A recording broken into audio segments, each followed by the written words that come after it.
Let's learn. Diburei Emunah. Diburei Emunah. Diburei Emunah. Daf Kuf Tzadik Daled. We're talking about the Rabbi Yisrael Terovitzer. Rabbi Yisrael Terovitzer used to live in this narrow little room, very close to the mikvah. At night he would wake up chatzos, and his wife was a tzaddikus, a big tzaddikus. She was this daughter of Reb Nosson, the Reb Leibel Reuven from Tveria. He has a Kuntras at Tzirufim and a compilation of letters called Netiv Tzadik. So she would wake up chatzos together with him, and she would join him, and she would tell them, mention when you daven, you mention these names and these names, and he would daven, opposite her and ask her, so she should mention also names of people who need Yeshua, and so on and so on. It was tzaddikim, tzaddikim, Eden Gereim V'Shleim, totally Oivdei Hashem that I was zeichet to see in Uman. There was an Uman, Oived Nifla, was an unbelievable servant of Hashem.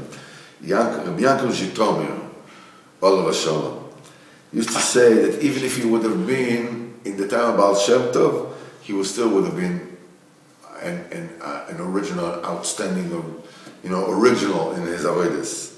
Rabbi Yankel Zhitomir used to live in Zvil, and he was a chassid of Reb Shlomkim from Zvil. Schisi ben Aleinu. Rabbi Chaim Rojin Olav Shalom, I used to know him. He's the one that built the shul. He once met him in the street of the town. He's going, all verschlumpert, depressed and nowhere to go.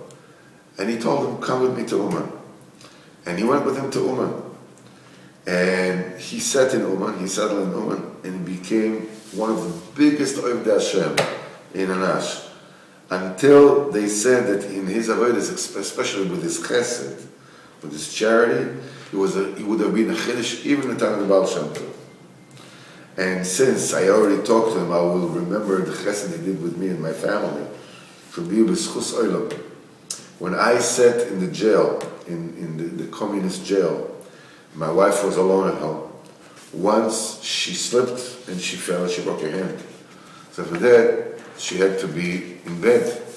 And those very hard days, because of the fear, nobody would come to the house. Because the regierung, the regime, kept an open eye. Anybody who came close to her house, would be thrown to jail. And she was alone at home. And she was suffering immensely with her broken hand.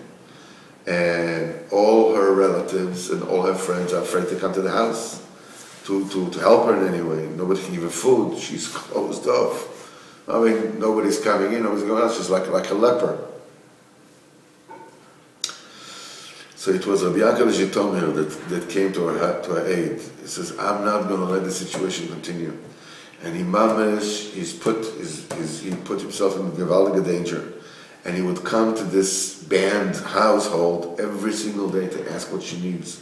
And he brought her everything she needed, bright, white.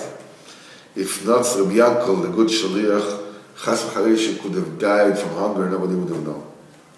And who was Rabbi Yankel himself? He was a pauper, he had nothing. But when it came to help somebody else, he was behaving like one of the richest guys. It was like a Reichman. I have somebody else. He says, until today, I don't know from where. The Ma'aseh Chesed of the Gabbai Tzedok, Rabbi Yankel Zhitomir, doesn't have an equal. It's unparalleled. He says he worried all the poor people in the town. Specifically, I've never seen anybody like him. He would go around between the houses of the town with an empty sack on his shoulder, and everybody threw something in there. Somebody wrote a bread, this is a stick of sugar, or an onion, or whatever it is. And with this, he went around from all the needy people in the town. He would give them, onion and bread and whatever it is that you can. To be continued.